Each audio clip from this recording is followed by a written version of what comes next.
So we're actually chapter 3, section 3 is not formally assigned, but there's two very important skills. Well, really one very important skill. Hold on. One very important skill and one very important theorem that you need. The skill, it is assumed you already know. We teach it in intermediate algebra. I'm afraid you won't remember it, so I want to go over it. And the theorem is so fundamental, it's called the Fundamental Theorem of Algebra. So let's look at, this is going to be just a section. There's going to be no required homework for it, but what I will do is I will pick out some problems that just deal with what we're doing right now and provide them to you in an extra credit opportunity. Now, the extra credit won't count an awful lot, but it does give you some motivation to do it. And one of the reasons I don't count the extra credit here is I realize some of you are using symbolic help aids to go through the homework really quite quickly. So basically you're getting extra credit for not doing anything besides putting in the problem in a math app and then writing down the solution. But I am going to create that extra credit and I will upload it, and you can decide whether you want to do it or not. So here we have the factor theorem. So we're given a polynomial, this polynomial right here, it's a polynomial function, x squared plus x minus 2. So I hope your factoring skills are good enough to realize that this can be factored, and it can be factored in the form f of x is equal to x minus 1 times x plus 2. So that means that if x is equal to 1, then 1 minus 1 is 0. So f of 1 is equal to 0, because 0 times, no matter what this factor x plus 2 is, x minus 1 is 0, and we're multiplying, so the product is going to be 0. So we get f of 1 is equal to 0. And ditto if x is equal to minus 2. Minus 2 plus 1 is equal to 0. 0 times any other factor is equal to 0. So f of minus 2 is equal to 0. So as the book says, 1 and minus 2 are zeros of f of x. So I'm going to define a zero of a polynomial function. So this is an important definition.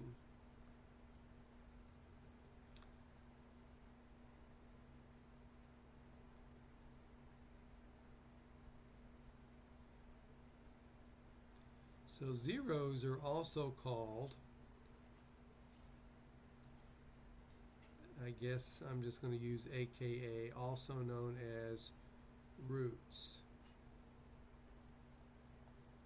Zeros and roots are the same. Kind of weird. I don't know where root comes from, but literally the reason I told you is root is by far the most commonly used term rather than zeros. So this is zeros of a polynomial function are values of x such that f of x is equal to 0. So just in another, so that's the definition. And then graphically,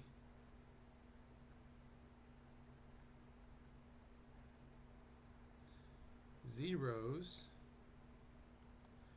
are the values of the x-axis, because they're domain values where the graph of f of x touches or crosses the x-axis. So just some important concepts right here. So now they're going to give us the factor theorem, and here I'm going to criticize the book just a little bit. So they state the factor theorem exactly right. For any polynomial function f of x minus k is a factor of the polynomial if and only if f of k is equal to 0. So what does it mean to be a factor of a polynomial? Well, remember, when we have a polynomial, and we'll just remind you right here, factoring is the process of converting a sum of terms into a product. So to factor a polynomial is to convert a sum of terms into a product of factors. In this case, the polynomial x squared plus x minus 2 has been factored to x minus 1 times x plus 2. So x minus k is a factor. There's one factor, x minus 1 is a factor, x plus 2 is a factor of a polynomial if and only if f of k is equal to 0. So that's kind of cool. Instead of factoring a polynomial, I can actually get a factor if I know one of its zeros. And in particular, these are linear factors. X minus k for some number k, well, that's a polynomial, a degree 1 polynomial, which is called a linear polynomial. So we're going to use it here. I'm going to give you two other results. So we want to use, our example one is to decide whether x minus k is a factor, and they just give you this theorem, and then they don't use it in the solution.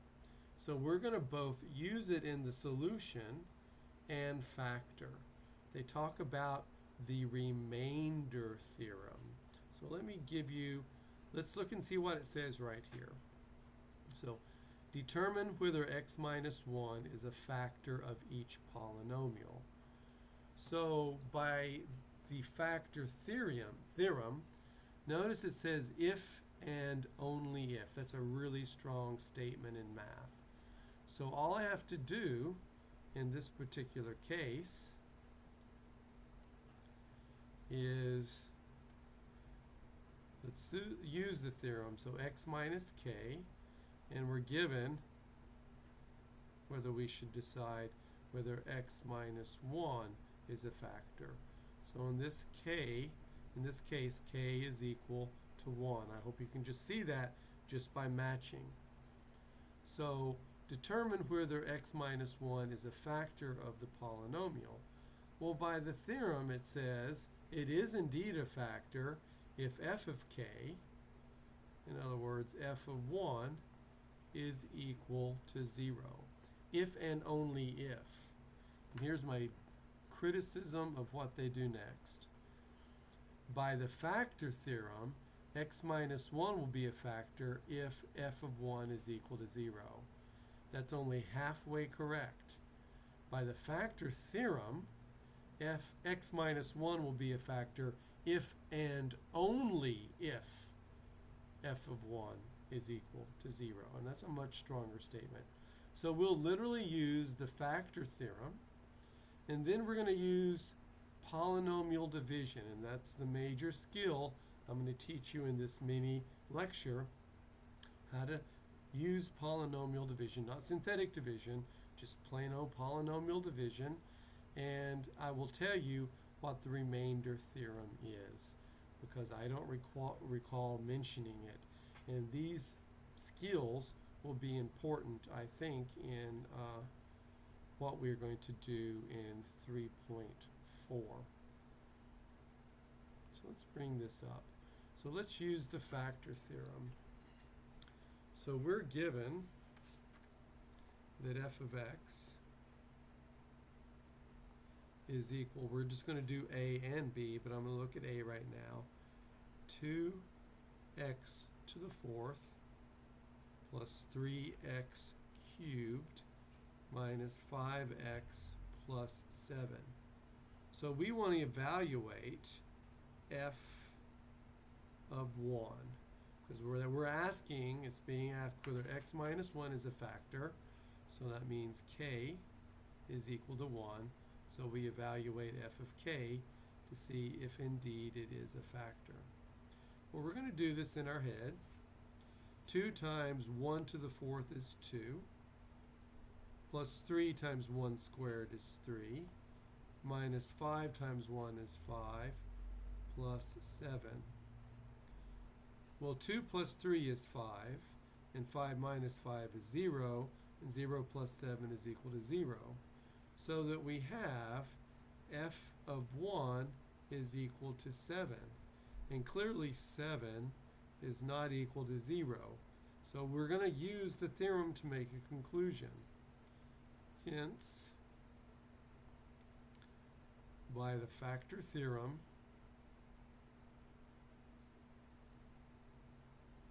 and the only reason we can conclude this is because the factor theorem is an if and only if x minus 1 is not a factor of f of x. And what is that f of x? It's this right here. Again, I remind you that not all polynomials can be factored. As a matter of fact, a recent proof within the past year showed in the whole universe of polynomials, including polynomials of any number of variables, the number of polynomials that can be factored as a ratio is kind of akin to 0. Now, that's not technically true because we know many polynomials that can be factored, but it's just a really, really small set. As a matter of fact, it's called a set of measure 0. So we know that if this can be factored, and many polynomials can't, then we know that one of the factors will not be x minus 1. So let's look, so that was number A. So let's go and let's look at number B. So for B, we are given the polynomial f of x is equal to 3x to the 5th minus 2x to the 4th plus x to the 3rd minus 8x squared plus 5x plus 1. And again, we want to know if x minus 1 is a factor. So that tells us we evaluate f of 1. And let's just do this in our heads because it's 1. It makes it really easy. 1 to the 5th is just 1, so 3 times 1 to the 5th is 3. 2 times 1 to the 4th, minus 2 times 1 to the 4th is just minus 2. Plus 1 to the 3rd is just 1. Minus 8 times 1 squared is minus 8. Plus 5 times 1 is 5. Plus 1 is 1. So this is, you can do the arithmetic. This is 1 plus 1 minus 8 plus 6. 1 plus 1 plus 6 is 8. Minus 8 is equal to 0. Wow. Hence, so here we use our theorem. Hence, by the factor theorem,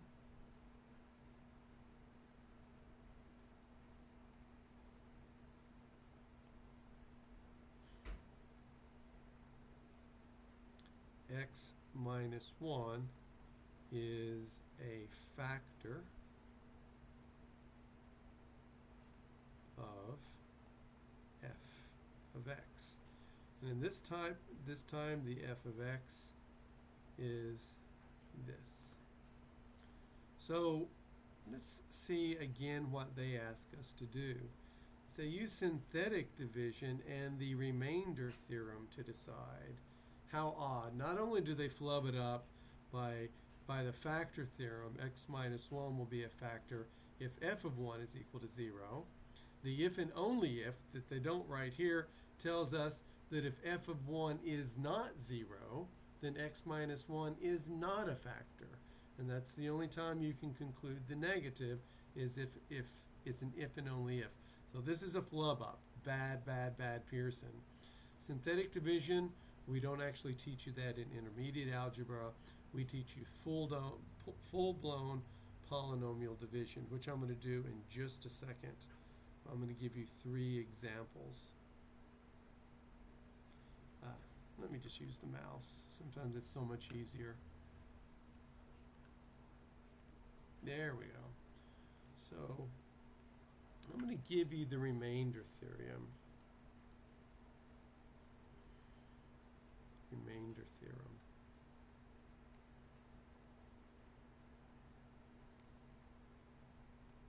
It doesn't state it, and I did not check to see what page of the book it is. But it's really simple, and it's easy to construct. I want my colors back. Palette. So x minus k, and I'm going to go ahead and put this in parentheses, is a factor of f of x. Here we go, if and only if. And remember how that's normally written. IFF. If and only if f of x is equal to x minus k times px, where px is another polynomial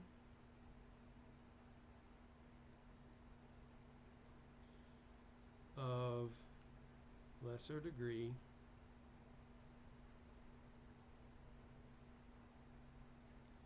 than f. Indeed, it's exactly of degree minus 1 degree less than f. So that's the remainder theorem. So it's pretty much the factor theorem expressed a different way. But how do you know? How would you ever verify that? And this has to do with polynomial division. So we're going to go back and let's look at, this is example maybe 1a. I just got notification that Barnes & Noble was hacked and some of my personal information leaked. It was not credit card or anything like that, but it was my own personal email. And they said, you may receive spam as a result. And my spam, it's been coming in like a flood. And that's that little ding right there was another incoming email, which is in all likelihood spam. And of course, you know, there's no recourse. Like, can we do a class action suit against these? I mean, how are you so, after all of this, after so many years, how is it that they cannot secure our personal information so that it can't be hacked? I don't know the answer to that question, but apparently they cannot. So we already know that x minus 1 is not a factor.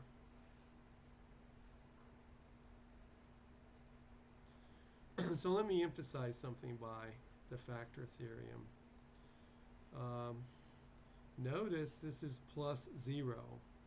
It implies the remainder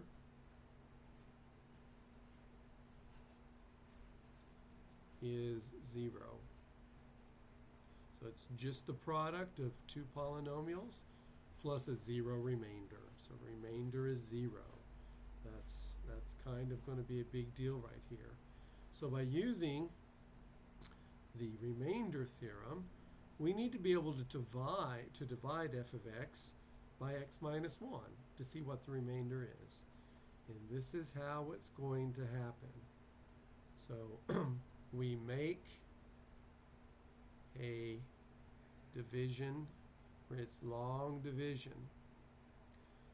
And what we're dividing is we're going to divide f of x by x minus 1. So x minus 1 is going to go on the outside here.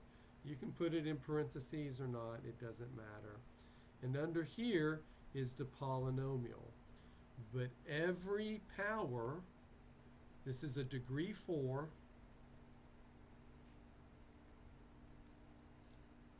polynomial. I'm just going to call it a poly. So what we have to write under here is literally a placeholder for every power. Power 0, 1, which is the constant term, 1, 2, 3, 4.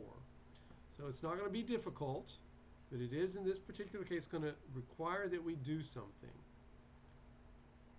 So 2x to the 4th.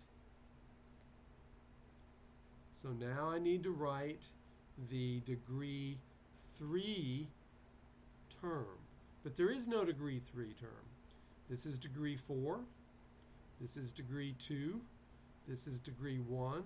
This is degree 0. So I'm going to add 1. I'm going to add it by making the coefficient 0 times x to the 3rd.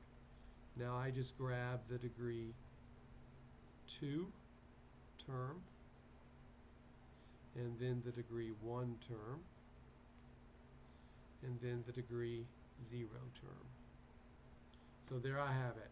So this is the only weird thing, is all of my terms in descending order, the 4th power, the 3rd power, the 2nd power, the 1st power, the 0th power has to be written. So here we start. We focus always and only on the leading term.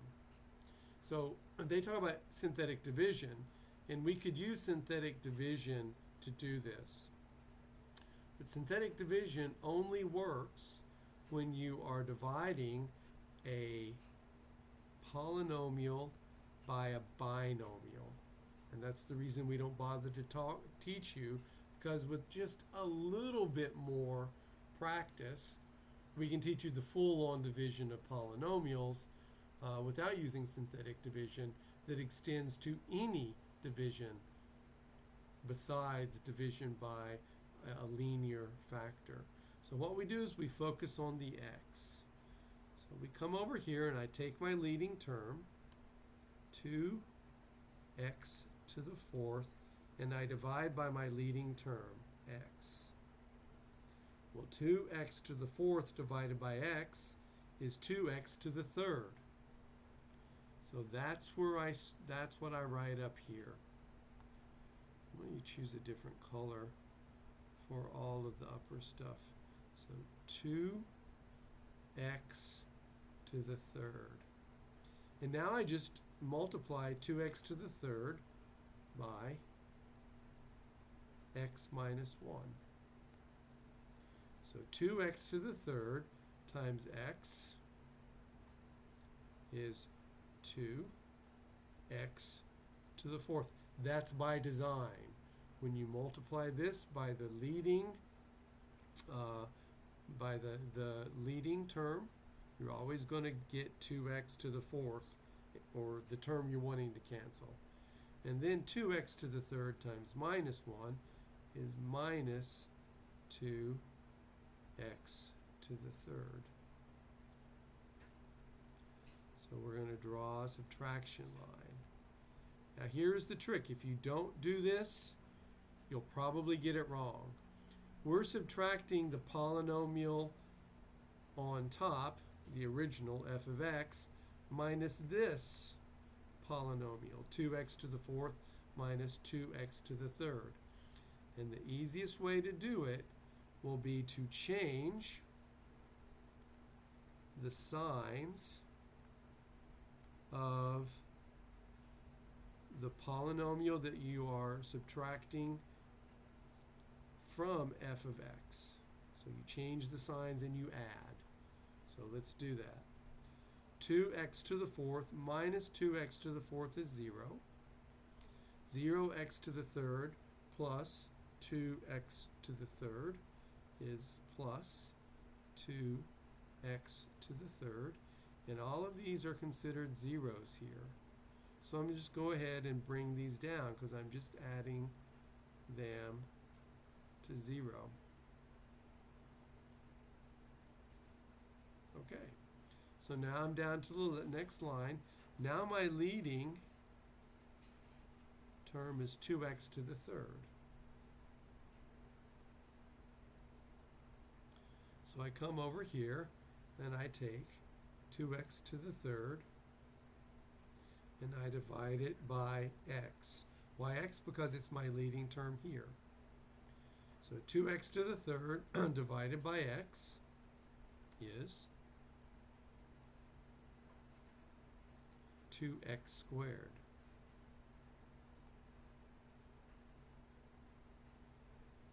So now we start the process over again. 2x squared times x is 2x to the third. 2x squared times minus 1 is minus 2x squared. And we're ready to do a subtraction again. But what we want to do is I want to change the signs. So minus 2x to the third plus 2x to the third is 0. We're always going to get 0. That's the whole purpose of doing this stuff over here. Minus 3x squared plus 2x squared is 5x squared. And all of these are 0. So I'm just adding. So literally I can just bring this down.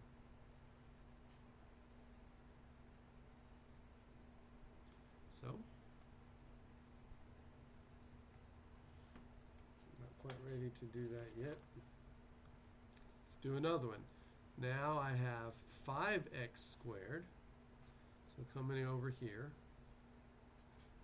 5x squared dividing my leading term, x, gives me 5x.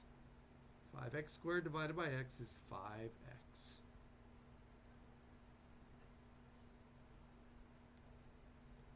So 5x times x is 5x squared.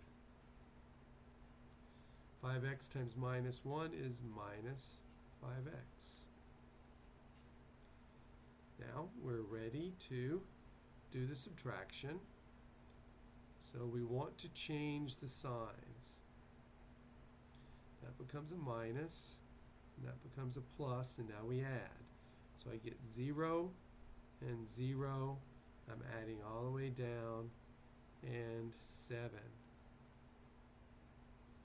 So let's try to do it again. What is 7 divided by x? It's not a polynomial term. So we're done. So my remainder is 7.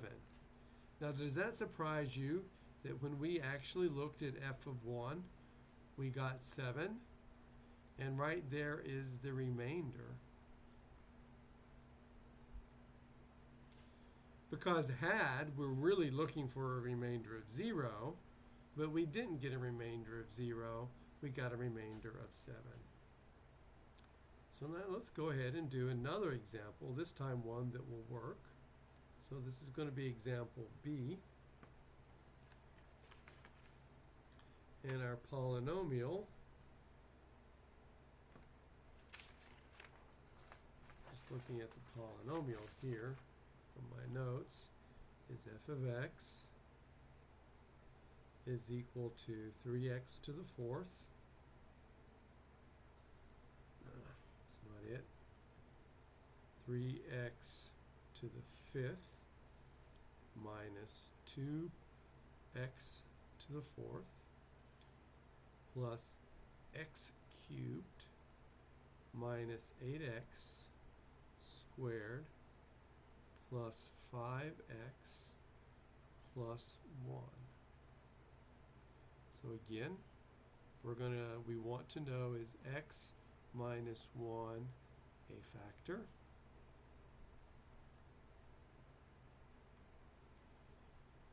So we want to do polynomial division. And we're going to divide 3x to the 5th minus, notice I have degree 5, degree 4, degree 3, degree 2, degree 1. I don't have to add any zero coefficient terms. Just remember that you may have to.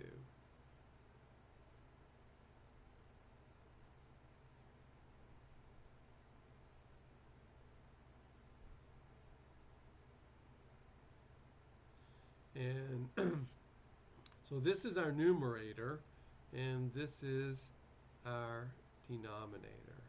I'm dividing f of x by x minus 1. And what I want is to find a polynomial p of x, just a polynomial p of x. And that implies f of x is equal to x minus 1 times p of x. And I'm always going to find that, but sometimes I may have some remainder. And that remainder will be a constant, but we want r to be equal to 0. If r is equal to 0, then we know x minus 1 is a factor. So I'm going to get rid of all of this, and we're going to start. So again, I divide 3x to the 5th by x. That gives me 3x to the 4th. So 3x to the 4th times x is 3x to the 5th. And 3x to the 4th times minus 1 is minus 3x to the 4th.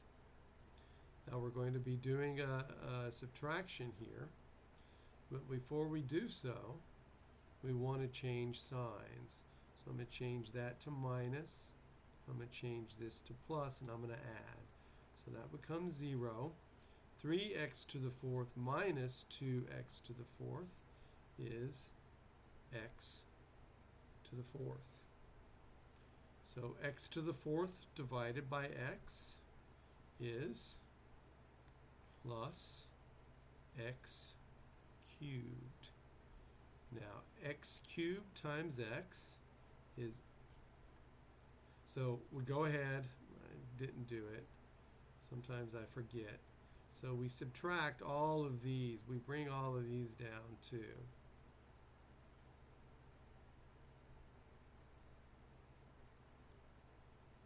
So x to the 3rd times x is x to the 4th.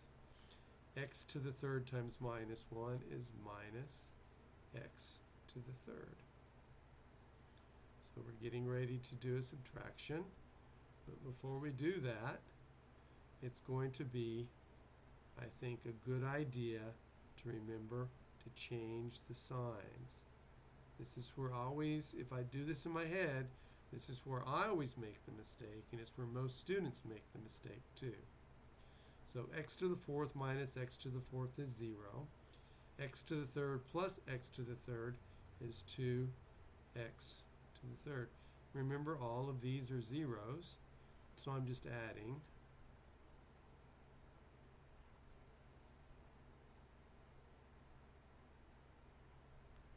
So let's get some more room. Maybe straighten things out just a smidgen. So now we do 2x to the 3rd divided by x.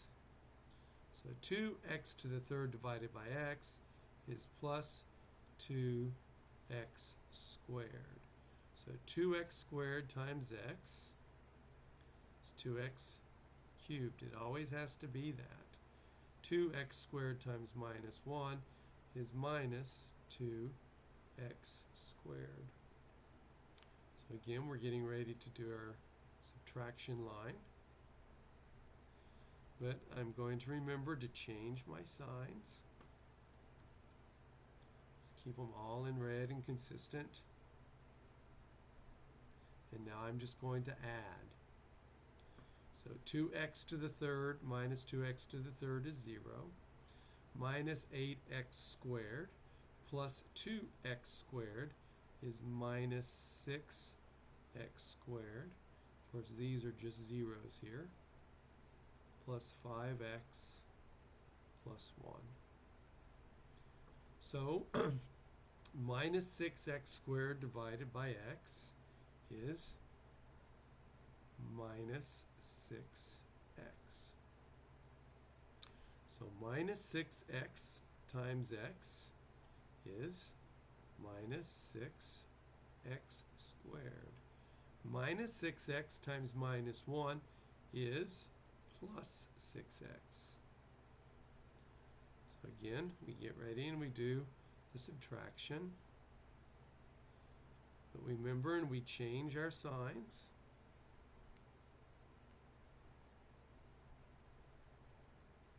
So I'm changing that to minus. And now I'm just adding. That's a 0. So that gives me a 0. That gives me a x plus 1. So x divided by x, no, that's a minus, sorry, minus x plus 1. Minus 6x plus 5x is minus x. So minus x divided by x doesn't give me a plus 1. We don't want to flub it up at the very end. It gives me a minus 1. So minus 1 times x is minus x. Minus 1 times minus 1 is plus 1. So we get ready to divide. Means to subtract, rather. And I change the signs. And I add. Minus x plus x is 0. Plus 1 minus 1 is 0. So wow, I get my remainder is equal to 0. So that tells me, by the remainder theorem, that x minus 1 is a factor. Indeed, it turns out, let's write all of this down, that f of x is equal to, remember f of x is written right here under the division box, 3x to the 5th minus 2x to the 4th plus x third, etc. is equal to, now I need to put parentheses around it, x minus 1 times all of this up here, 3x to the 4th plus x cubed plus 2x squared minus 6x minus 1 plus 0 if you need to see 0. In other words, I just factored f of x, didn't I? I turned a sum of terms into the product of two terms. So this is x minus 1 times p of x. And notice that p of x is a degree 4 polynomial when f of x is a degree 5 polynomial. Okay, let's do another example. Again, the cat's right outside the window staring at me, dying to be let in, but I'm not letting her in. So as soon as I let her in, she goes to her food to see if there's anything new in her dish, and then wants to right back out. So I just mention it because literally I'm being very distracted by my cat right there. Okay, so let's go on. So let's do example 2. We want to show that f of x is equal to 6x cubed plus 19x squared plus 2x minus 3 that minus 3 is a 0. So let's do that. We're going to do, again, polynomial divisions. And the rational zero theorem, all of that, it's really important. You will see it again if you have to take calculus. We won't deal with it here. So we're given that f of x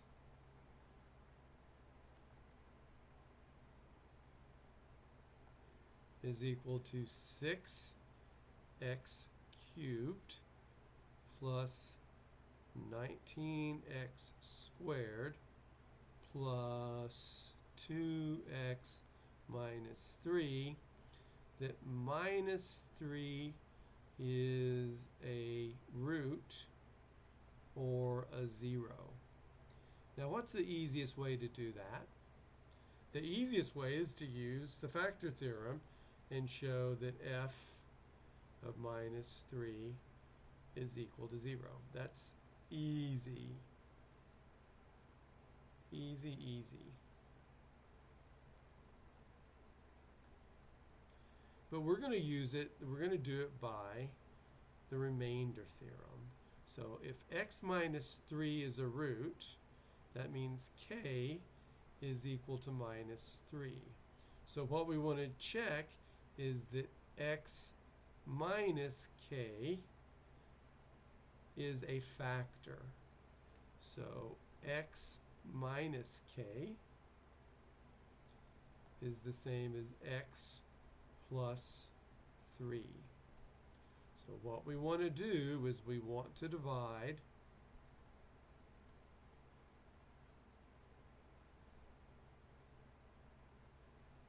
our polynomial 6x cubed plus 19x squared. That's the degree 2 term.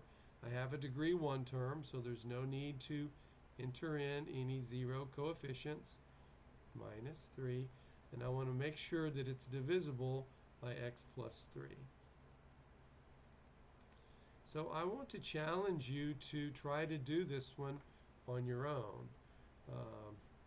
So in the end, when you finish doing your polynomial division, you should show that your remainder is 0.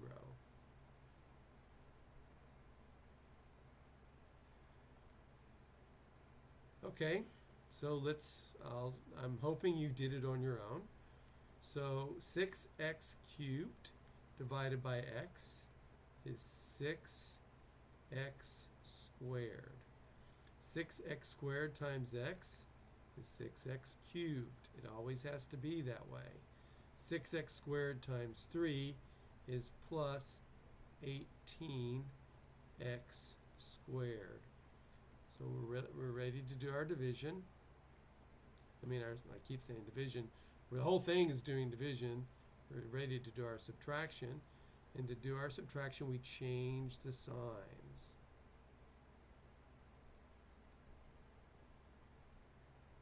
And add. So 6x cubed minus 6x cubed is 0. 19x squared minus 18x squared gives me an x squared. Of course, these are all zeros. So I bring that down. So x squared divided by x is just x. X times x minus 3 is x squared plus 3x. Forgive me, I didn't change the color, but I'm sure you can deal with that. And again, we change the signs.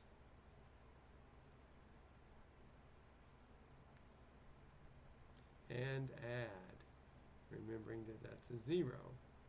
So when we add, we get 0 minus x minus 3. So minus x divided by x is minus 1.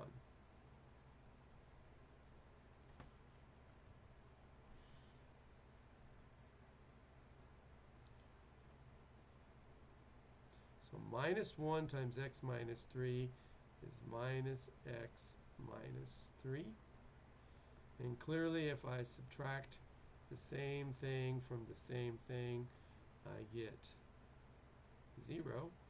But we'll go ahead and change the signs. It's a good habit. So that becomes a plus. That becomes a plus. So I get 0 remainder. So I just verified, since my remainder is 0, that x plus 3 is a factor of 6x cubed plus 19x squared plus 2x minus 3. Indeed, I actually found, for all of that work, I found out something else. I found out that 6x cubed plus 19x squared plus 2x minus 3 is equal to this factor right here, x plus 3 times 6x squared plus x minus 1. That's a beautiful, beautiful result. So the next thing I'm going to give you is a very important theorem. It's called the Fundamental Theorem of Algebra. And it's introduced to you in this section. If it's a fundamental theorem, that means it's really important. Except they kind of chicken out here. I don't understand why they chicken out. Maybe they give the full version later on.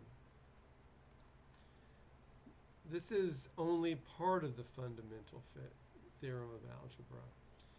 Every function defined by a polynomial of degree 1 or more has at least one complex 0. So let me give you the real version. The fundamental theorem, is that Gauss right there? It is, it's Gauss. Carl Friedrich Gauss. He's kind of like the Einstein of mathematics. He's one of the Einsteins of mathematics. There are many proofs of the fundamental theorem. Probably the easiest proof happens if you take a complex variables class. And then it's just a really nifty proof. So here's the full Monty. So suppose, if I could just write, suppose n is greater than or equal to 1. Then every degree n polynomial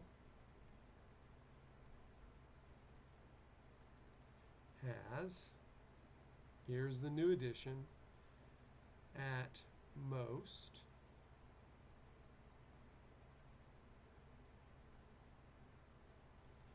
n complex, that means complex number, complex zeros.